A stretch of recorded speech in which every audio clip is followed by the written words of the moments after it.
விளம்பரத்திற்காக செங்கலை தூக்கி காட்டுறார். ஸ்கிரிப்ட மாத்தப்பா, கதையை மாத்து, இதையே காட்டிட்டு இருக்க வேண்டாம். ஆமா, நான் பேசின விஷயத்தை தான் பேசுவேன். உங்களை மாதிரி என்ன பச்சோந்தியா ஆளுக்கு மாத்தி மாத்தி பேசுறதுக்கு?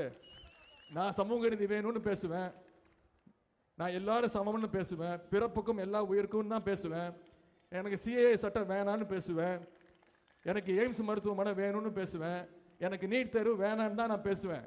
ஆனா பாதம் தாங்கி பழனிசாமி அவர்களே, நீங்க மாத்தி மாத்தி பேசுவீங்க.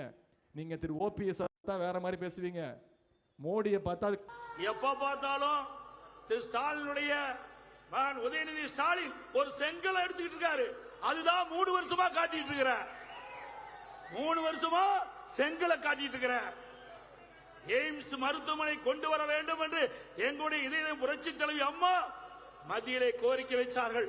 அந்த கோரிக்கையை ஏற்று மத்திய அரசாங்கம் எய்ம்ஸ் மருத்துவமனை மதுரையிலே கொண்டு வந்தது. நாங்களும் அந்த எய்ம்ஸ் மருத்துவமனையை விரைந்து கட்ட வேண்டும் என்று பல முறை நாங்கள் மத்திய அரசிலே வற்புறுத்தி இருக்கிறோம். ஆனால் நீங்கள் என்ன செய்தீர்கள்? இந்த செங்கலை நாடாளுமன்றத்தில் காட்ட வேணும், ரோட்ல காட்டி பிரயோஜனம் இல்ல. அதனால என்ன பயன்? விளம்பரத்திற்காக செங்கலை தூக்கி காட்டுறார். ஸ்கிரிப்ட மாத்தப்பா, கதையை மாத்து, இதையே காட்டிட்டு இருக்க வேண்டாம்.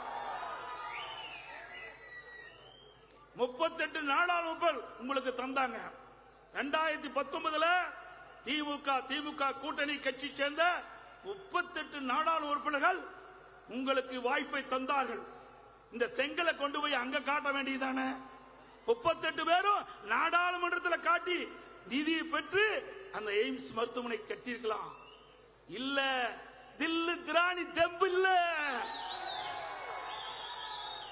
கேட்க வேண்டிய இடம் நாடாளுமன்றம். அதுக்காகத்தான் திமுக கூட்டணி கட்சி சேர்ந்தவர்களை தேர்ந்தெடுத்து தமிழ்நாட்டு மக்கள் நாடாளுமன்றத்துக்கு அனுப்பி வச்சிருக்கிறாங்க. அங்க பெஞ்ச தேய்ச்சிட்டு வாய் மூடி மௌனம் சாட்சி விட்டு இங்க வந்து செங்கலை தூக்கிட்டு இருக்கிறார். உண்மையிலேயே எய்ம்ஸ் மருத்துவமனை மதுரையிலே விரைந்து கட்ட வேண்டும், அதற்கு தேவையான நிதி பெற வேண்டும் என்றிருந்தால் நாடாளுமன்றத்திலே குரல் கொடுத்திருக்க வேண்டும், அழுத்தம் கொடுத்திருக்க வேண்டும். நாடாளுமன்றத்திலே ஒத்து வைக்கின்ற அளவிற்கு 38 நாடாளுமன்ற உங்களிடத்தில் இருக்கின்றார்கள். செய்யல, அதுக்கு துணிவில்ல, திராணி இல்ல. இங்க வந்து செங்கலை புடிச்சுக்கிட்டு மக்கள்கிட்ட வித்த காட்டிட்டு இருக்கிற என்ன? மக்கள் குடும்பம் வச்சிட்டு இருக்காங்க நினைக்கிறியா? தமிழ்நாட்டு மக்கள் அறிவாளிகள், தமிழ்நாட்டு மக்கள் விவரமானவர்கள். நீ சொன்னதெல்லாம் நம்பருக்கு தயாரா இல்ல.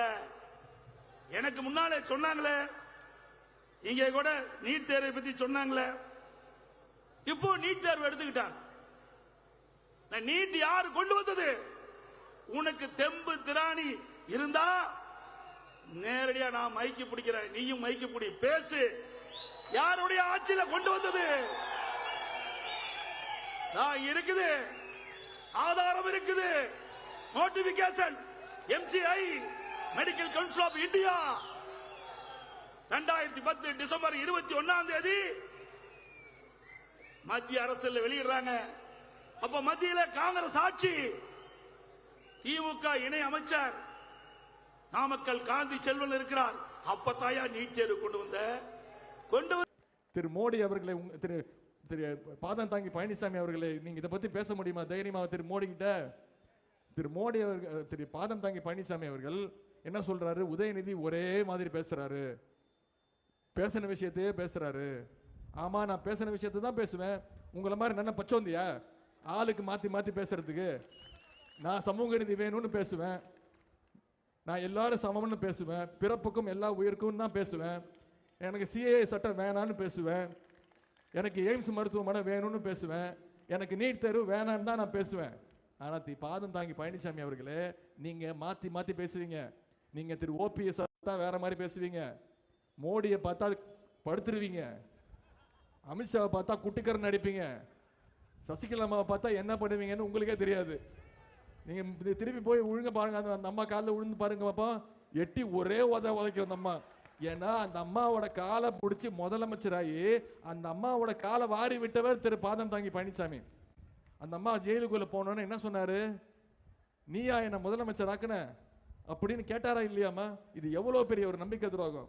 இவங்களுக்கெல்லாம் தண்டனை கொடுக்கறதுக்கான நேரம் தான் ஏப்ரல் 19. நீங்க தயாராகணும்.